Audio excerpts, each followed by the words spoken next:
Assalamualaikum warahmatullahi wabarakatuh. Sahabat insan muda dimanapun antum berada.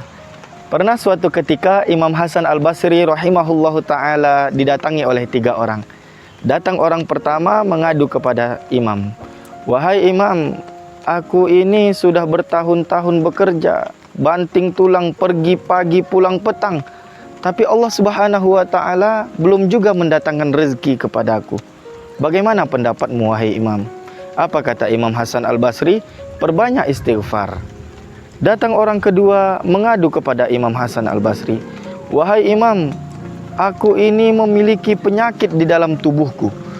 Kalau sakitnya itu datang, wah pedihnya luar biasa. Aku sudah mencari obat ke sana kemari, mengunjungi dokter dan rumah sakit, tapi belum juga Allah berikan kesembuhan. Bagaimana pendapatmu wahai imam? Kemudian Imam Hasan Al-Basri menjawab, perbanyak istighfar. Lantas orang kedua berlalu, datang orang ketiga mengadu kepada Imam Hasan Al-Basri. Wahai imam, aku sudah bertahun-tahun menikah, tapi belum juga Allah karuniai keturunan. Aku sudah mendatangi tabib, dokter kandungan agar mendapatkan solusi, tapi sampai saat ini belum juga Allah datangkan keturunan kepadaku. Bagaimana pendapat engkau wahai imam? Kemudian Imam Hasan Al-Basri pun menjawab, perbanyak istighfar.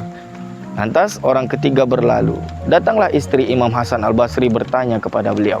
Sebahagian riwayat mengatakan murid daripada Imam Hasan Al-Basri protes, wahai imam, itu ada 3 orang yang mengadu dengan keluhan yang berbeda. Mengapa engkau hanya memberikan satu solusi saja? Tidakkah yang pertama itu kau berikan dia modal usaha, yang dengan modal usaha itu nanti bisa dikembangkannya sehingga dia tidak lagi menjadi miskin, bisa menjadi kaya raya. Yang kedua, tidakkah mungkin engkau berikan solusi dokter mana yang cocok untuk dirinya? Atau yang ketiga itu bisa jadi kau berikan tips cara, kemudian obat-obat herbal agar Allah datangkan keturunan kepadanya. Kenapa hanya istighfar wahai imam? Kemudian Imam Hasan Al-Basri pun sambil tersenyum menjawab, wahai muridku, tidakkah kalian mendengar bahwasanya mereka sudah ikhtiar semaksimal mungkin kepada Allah Subhanahu wa ta'ala. Jangan-jangan wahai muridku, kenapa sampai saat ini doa mereka belum dikabulkan oleh Allah Subhanahu wa ta'ala? Penghalangnya adalah karena dosa-dosa mereka kepada Allah. Tidakkah Allah Subhanahu wa ta'ala berfirman di dalam surat Nuh, faqultu astaghfiru rabbakum innahu kana ghaffara. Ingatlah ketika Allah Subhanahu wa ta'ala berkata kepada Nabi Nuh, istaghfiru rabbakum, mohon ampunlah kalian kepada Tuhanmu wahai kaumku, innahu kana ghaffara, sesungguhnya Allah itu maha pengampun. Yursilis samaa alaikum midrara, ketika orang-orang beristighfar kepada Allah Subhanahu wa ta'ala, maka Allah akan menurunkan hujan yang begitu lebat.